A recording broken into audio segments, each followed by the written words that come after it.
जैसे petrol diesel की कीमतों का एक विषय हम सबके सामने है। देशवासियों पर पेट्रोल डीजल की बढ़ती कीमत का बोझ कम करने के लिए केंद्र सरकार ने एक्साइज ड्यूटी में कमी की थी। पिछले नवंबर महीने में कम की थी। केंद्र सरकार ने राज्यों से भी आग्रह किया था कि वो अपने यहां टैक्स कम करे और ये बेनिफिट नागरिकों को ट्रांसफर करे। इसके बाद कुछ राज्यों ने तो भारत सरकार की इस भावना के अनुरूप यहां टैक्स कम कर दिया, लेकिन कुछ राज्यों द्वारा अपने राज्य के लोगों को इसका कोई लाभ नहीं दिया गया। इस वजह से पेट्रोल डीजल की कीमतें इन राज्यों में अब भी दूसरों के मुकाबले कहीं ज्यादा है।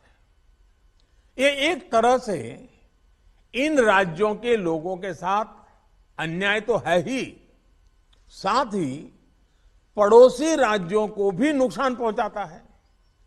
स्वाभाविक है कि जो राज्य टैक्स में कटौती करते हैं उन्हें राजस्व की हानि होती है।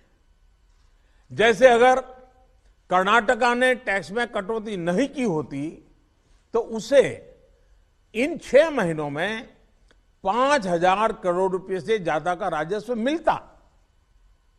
गुजरात ने भी टैक्स कम नहीं किया होता तो उसे भी 3,500-4 हजार करोड़ रुपए से ज्यादा का राजस्व और मिलता। लेकिन ऐसे कुछ राज्यों ने अपने नागरिकों की भलाई के लिए, अपने नागरिकों को तकलीफ न हो इसलिए अपने वेट में, टैक्स में कमी की पॉजिटिव कदम उठाए। वहीं गुजरात और कर्नाटक के पड़ोसी राज्य ने टैक्स में कमी न करके इन 6 महीनों में 3,500 करोड़ रुपए से लेकर के 5-5.5 हजार करोड़ रुपए तक अतिरिक्त राजस्व कमा लिया। जैसा हम जानते हैं कि पिछले साल नवंबर महीने में वैट कम करने की बात की थी, सबको मैंने प्रार्थना की थी, लेकिन कई राज्य, मैं यहां किसी की आलोचना नहीं कर रहा हूं, मैं सिर्फ आपसे प्रार्थना कर रहा हूं, आपके राज्य के नागरिकों की भलाई के लिए प्रार्थना कर रहा हूं। अब जैसे उस समय 6 महीने पहले कुछ राज्यों ने बात को माना, कुछ राज्यों ने नहीं माना। अब कई राज्य जैसे महाराष्ट्र, पश्चिम बंगाल, तेलंगाना, आंध्र प्रदेश, तमिलनाडु, केरला, झारखंड, किसी न किसी कारण से उन्होंने इस बात को नहीं माना और उनके राज्य को, नागरिकों को बोझ कंटिन्यू रहा।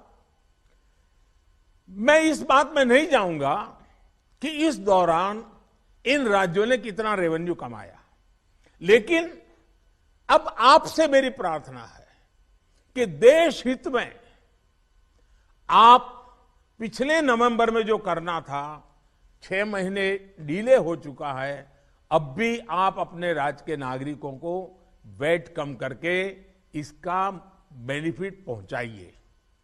आप सब जानते हैं कि भारत सरकार के पास जो रेवेन्यू आता है उसका 42% तो राज्यों के ही पास चला जाता है। मेरा सभी राज्यों से आग्रह है कि वैश्विक संकट के इस समय में कोऑपरेटिव फेडरलिज्म की भावना पर चलते हुए एक टीम के रूप में हम सब मिलकर काम करें। अब मैं कई विषय हैं, बारीकी में नहीं जा रहा हूं, जैसे फर्टिलाइजर। आज हम तो फर्टिलाइजर पर दुनिया के देशों पर डिपेंडेंट है। कितना बड़ा संकट आया है, लगातार अनेक गुना सब्सिडी बढ़ रही है। हम किसानों पर बोझ ट्रांसफर नहीं करना चाहते। अब ऐसे संकट झेलने पड़ रहे हैं, तब मैं आप सबसे आग्रह करता हूं, प्रार्थना करता हूं कि आप अपने राज्य, अपने पड़ोसी राज्य, सभी देशवासियों के हित में उसकी सर्वोच्च प्राथमिकता दें।